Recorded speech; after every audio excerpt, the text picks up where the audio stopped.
अगर आप अपने जीवन में परेशान रहते हैं और कोई मुश्किलों का सामना करना पड़ रहा है या फिर गुरु पूर्णिमा के मौके पर गुरु या चंद्र दोष से मुक्ति पाना चाहते हैं, तो आपको ये कथा अवश्य सुननी चाहिए। कथाओं में बहुत ताकत होती है। यदि हम नियमित रूप से इन कथाओं को सुनते हैं तो मन में एक अलग शांति का अनुभव होता है और रोम रोम भक्तिमय हो जाता है। आइए, आज मैं आपको एक ऐसी कथा सुनाने वाली हूँ जो गुरु को समर्पित होती है। हिंदू धर्म में ज्ञान, प्रेरणा और मार्गदर्शन के लिए गुरु पूर्णिमा का बहुत महत्व है। गुरु वे होते हैं जो अंधकार में प्रकाश लाते हैं, अज्ञानता को दूर करते हैं और हमें जीवन का सही मार्ग दिखाते हैं। गुरु पूर्णिमा को व्यास पूर्णिमा और वेद पूर्णिमा के नाम से भी जाना जाते हैं। यह पर्व हर साल आषाढ़ मास की पूर्णिमा तिथि को मनाया जाता है। गुरु पूर्णिमा के दिन लोग महर्षि वेद व्यास जी की पूजा करके अपने गुरुजनों का आशीर्वाद लेते हैं और इस पावन गुरु पूर्णिमा के बाद एक अद्भुत समय शुरू होता है जो कहलाता है श्रावण मास अर्थात सावन। जी हाँ, गुरु पूर्णिमा के अगले दिन से ही सावन माह की शुरुआत हो जाती है, जब पूरी प्रकृति शिवमय हो जाती है। इस पावन अवसर पर हमने एक कथा श्रृंखला बनाई है जिसमें पूरे सावन मास के महात्म्य की कथाओं का वर्णन किया है। रोज़ एक वीडियो आपको मिलेगी, इसीलिए चैनल को सब्सक्राइब करके बेल आइकन दबा लें ताकि जब हम वीडियो डालें तो सबसे पहले नोटिफिकेशन आपको मिले और आप नियमित रूप से इन कथाओं को सुनकर अपने जीवन को भक्तिमय शिवमय बना पाएं। अब सुनते हैं गुरु पूर्णिमा की कथा। गुरुर् ब्रह्मा गुरुर्विष्णु गुरुर्देवो महेश्वरा गुरुर साक्षात पर ब्रह्मा तस्मै श्री गुरु वे नमः। इस श्लोक के अनुसार गुरु को ब्रह्मा विष्णु महेश के बराबर माना जाता है और उन्हीं की पूजा अर्चना और आराधना करने के लिए गुरु पूर्णिमा का पावन पर्व मनाया जाता है। पौराणिक कथा के अनुसार महर्षि वेदव्यास जी को भगवान विष्णु का अंश माना गया है।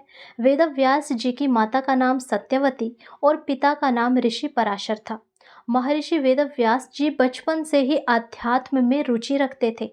एक बार उन्होंने अपने माता पिता से प्रभु के दर्शन करने की इच्छा प्रकट की और वन में तपस्या करने की अनुमति मांगी। वेदव्यास जी की इस बात को सुनकर उनकी माता ने उन्हें वन जाने से मना कर दिया, पर माँ की इस बात को सुनकर वेदव्यास जी वन जाने की हठ करने लगे।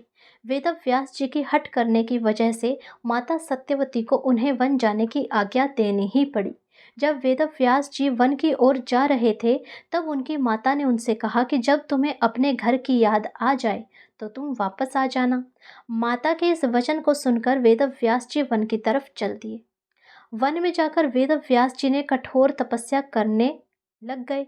भगवान के आशीर्वाद से वेदव्यास जी को संस्कृत भाषा का ज्ञान हो गया। इसके बाद उन्होंने वेद, महाभारत, 18 महापुराणों एवं ब्रह्म सूत्र की रचना की और लोगों को वेदों का ज्ञान देने की वजह से आज भी इन्हें गुरु पूर्णिमा के दिन प्रथम गुरु के रूप में याद किया जाता है।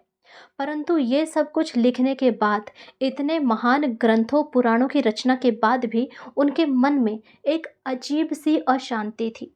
वो बद्रीनाथ की एक गुफा में जाकर वहाँ ध्यान मग्न बैठ गए अपनी अशांति को दूर करने के लिए। वहाँ पर नारायण जी ने उन्हें दर्शन दिया और कहा कि तुम्हें एक और ग्रंथ की रचना करनी है जो है श्रीमद् भागवत।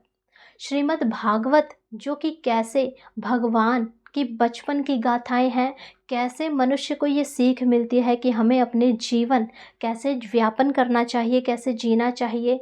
फिर क्या था, फिर वेदव्यास जी ने इसका निर्णय तो ले लिया कि उनको ये ग्रंथ रचना है, परंतु अब समस्या ये थी कि लिखे कौन।